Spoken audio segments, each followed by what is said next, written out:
ಇದು experiment traffic light. ಇದರಲ್ಲಿ 2 input 6 output, 2 input start ಮತ್ತು ಸ್ಟಾಪ್, ಇದನ್ನು ಪುಷ್ ಬಟನ್ ಕೊಟ್ಟಿದ್ದೇವೆ. ಮತ್ತು ಇದರಲ್ಲಿ ಗ್ರೀನ್, ಯೆಲ್ಲೋ, ರೆಡ್, ಇದು 3 ಈಸ್ಟ್, ಇದು 3 ಸೌತು, ಇದು 3 ಇದು ಕಿಟ್ಟಿಗೆ ಕನೆಕ್ಟ್ ಮಾಡಿದ್ದೇವೆ. ಮತ್ತು ಇದು ಸಹ ಸೌತ್, ಇದು ಸಹ ಕನೆಕ್ಟ್ ಮಾಡಿದ್ದೇವೆ. ಮತ್ತು ಇದು ಗ್ರೌಂಡನ್ನು ಶಾರ್ಟ್ ಮಾಡಿ ಈ ಗ್ರೌಂಡನ್ನು ಪಿ ಎಲ್ ಸಿ ಗ್ರೌಂಡಿಗೆ ಕೊಟ್ಟಿದ್ದೇವೆ. ನೆಕ್ಸ್ಟ್ PLC ಗ್ರೌಂಡಿಗೆ ಕೊಟ್ಟಿದ್ದೇವೆ. ನೆಕ್ಸ್ಟ್ ಇದನ್ನು ಸೀರಿಯಲ್ ಪೋರ್ಟ್ನ ಮುಖಾಂತರ ಇದನ್ನು ಕನೆಕ್ಟ್ ಮಾಡಬೇಕು.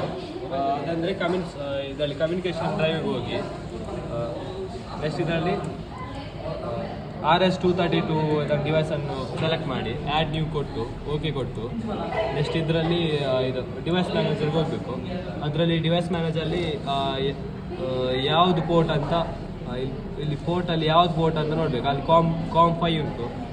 ಈಗ ಬ್ಯಾಕ್ ಬಂದು ಇಲ್ಲಿ ಕಾಮ್ 5 ಅನ್ನು ಸೆಲೆಕ್ಟ್